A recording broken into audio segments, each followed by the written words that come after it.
Hey guys, welcome back to my channel. Today is going to be 5 romance recommendations because we're still in February, month of love, whatever. And I realize I don't ever talk about romances on here.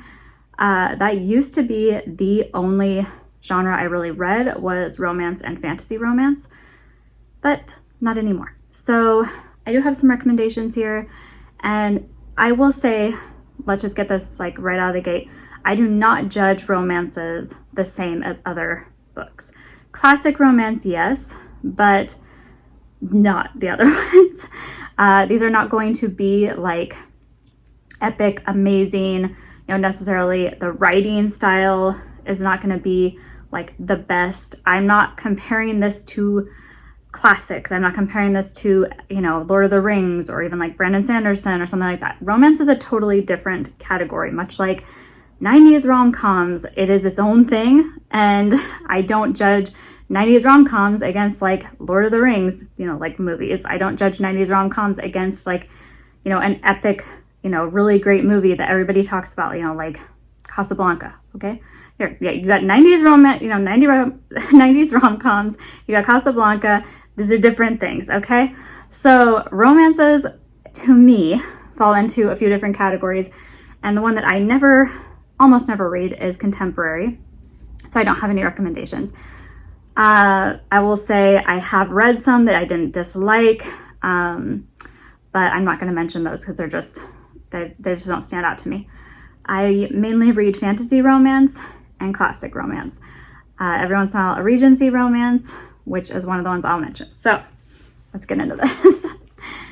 So Edenbrooke is going to be my Regency romance recommendation. I read this like 2 years ago, really liked it. It is quick read, it's easy to read, it is sweet, fluffy romance.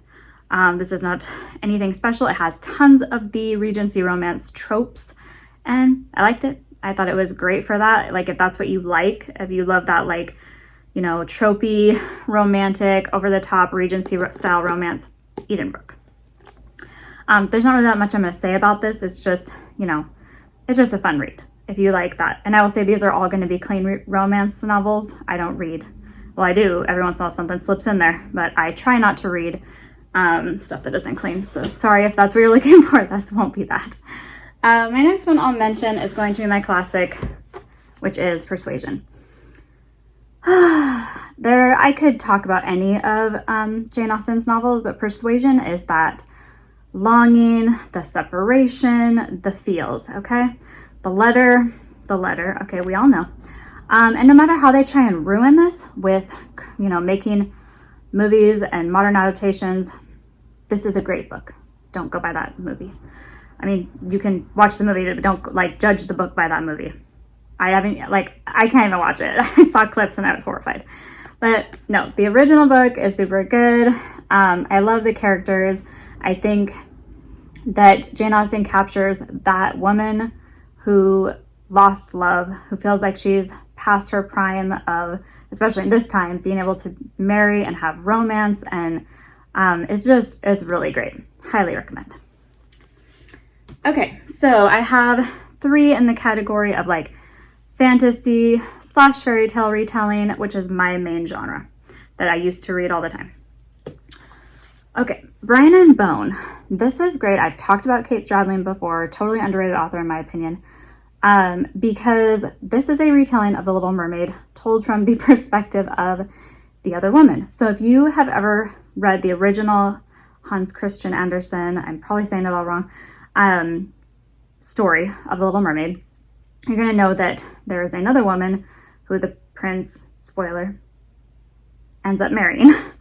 And The Little Mermaid doesn't make it, okay? It doesn't end well for her. But anyway, in this one, The Little Mermaid is actually kind of the villain.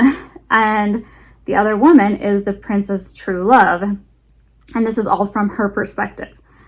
I like this. I think it does, like, the whole fairy tale retelling is super well done, but also it kind of blends in this interesting horror element with this creature, being the Little Mermaid, coming up from the water, believing that she has some claim on this man, the prince.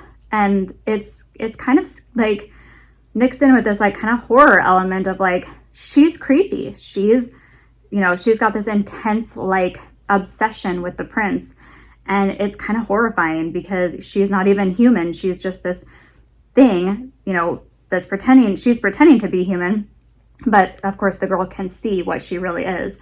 And it's really good. Recommend. Oh, and it's short, so. Okay, so all of the Lunar Chronicles are good. All the romance in this series I like. Cress is my favorite. This is the third book in this series. This is based off of obviously a Rapunzel retelling.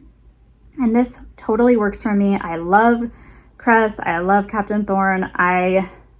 He's the love interest that I connect to the most because he's that like kind of joking, like outgoing, flirtatious kind of personality that in reality would be what I would gravitate towards because I'm a very like introverted person. So I need that like balance.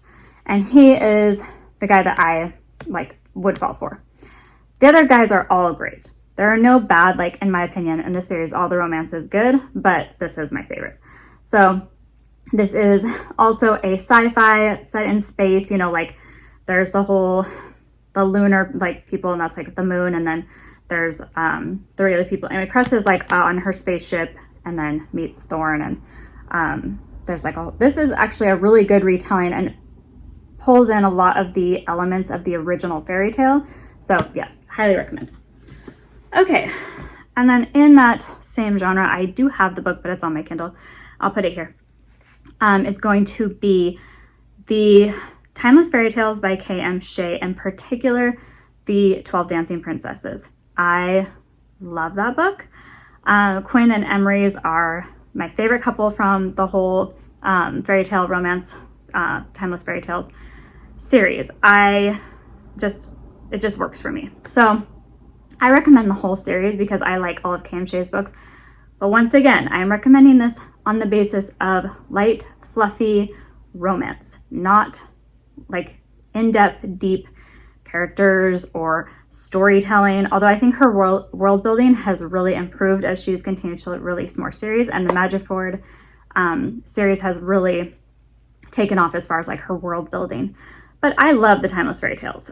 So I recommend it. It's about obviously a retelling of the 12 Dancing Princesses, and Quinn is a soldier who is sent to figure out why the princesses are disappearing every night.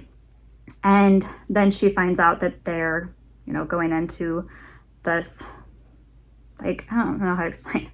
They're disappearing and they're like with the elves. So the elves have been gone and haven't been seen for all this time because they're under this curse. And Emery's is the king of the elves. So, yep, love him. he's definitely like right here.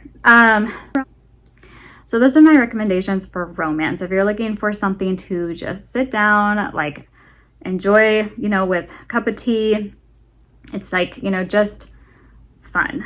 I like romance, but it's not my main genre anymore. I could definitely do a whole video on like things I no longer recommend, and it would be a lot of the fantasy romance I used to read. But, you know, you change, your habits change, your preferences change, and these are still they totally hold up in my opinion, and I love them. So let me know what you are reading for the month of love, or if you're reading anything romantic or something that you think is a really good romance. I find it hard to find really good contemporary romances, so if you have any recommendations, put it in the comments. And yeah, I am doing good on my TBR. There's a quick update for you. I have actually stuck to it, but I am slow going through All the Light We Cannot See. It's just not connecting really with the characters yet, but I think it'll get better. Thank you so much for watching. Please like and subscribe. Let me know what you're reading in the comments. Thanks.